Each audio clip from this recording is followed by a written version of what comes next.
Welcome to Local Edition. I'm Bella Shaw.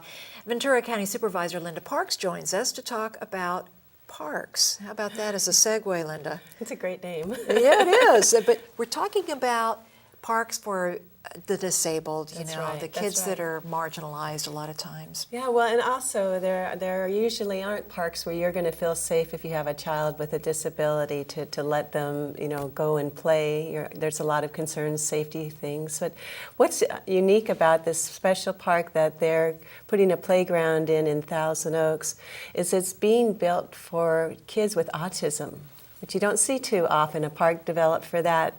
And this is at the Old Meadows Park in Thousand Oaks. And the Rotary Club out there of Thousand Oaks, the Sunshine Group, have put together a dream catcher playground that they want to have put in there. And the Board of Supervisors has recently contributed some money towards that. And we're hoping to get enough money, $500,000 to build this. And so some of these kids can work off, autism, a lot of times it's a high energy type child. Well, you get both kinds. Some want to have quiet, and they actually have things like hollow logs that they'll be able to go in, but also things to help for social skills, things that require another person, like a teeter-totter or a tandem swing, and then also making it safe with some rubberized ground material.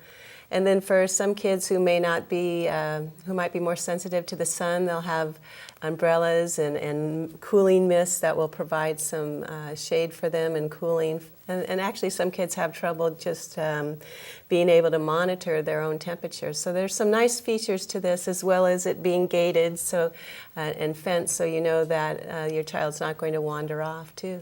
And for the parents, Linda, socially they can see they're not alone. It's sort of like a support group for them in a way. It is nice. Actually, autism and disabilities affect some 12% of our population.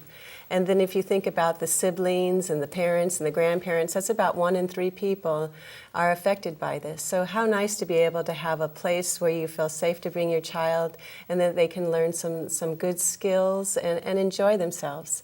Another group that I work with is the Santa Monica Mountains Conservancy, and we have a place in Ramirez Canyon for people with disabilities, not only children but adults, so they can go out into nature and do some camping and hiking, and it's special programs just for them. So it's nice that the park services here, the Conejo Recreation and Park District, there the Santa Monica Mountains Conservancy, are providing these kind of facilities.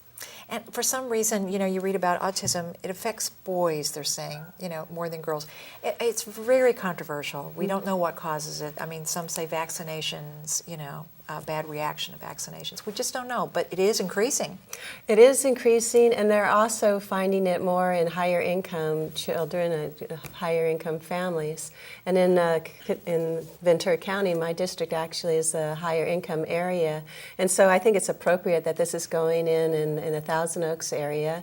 But it actually serves people throughout Ventura County. They have a therapeutic recreation program out there already, and people from center of Ventura County all the way out to East County use these facilities. So it's nice to see, and people can contribute to it, and organizations through a nonprofit arm that the Conejo Rec and Park District has called Play Conejo, and I think we'll have some information available for your viewing audience. Okay, great. It's interesting, you mentioned the higher income. It could be because they're more apt to take their kids to the doctor and get the diagnosis, Yeah, it's hard to tell whether it's because they're diagnosed more, but certainly we're seeing an increase, and it's nice that we have these places available. Linda Parks, good to see you as always. Thank you for joining us here on Local Edition. I'm Bella Shaw.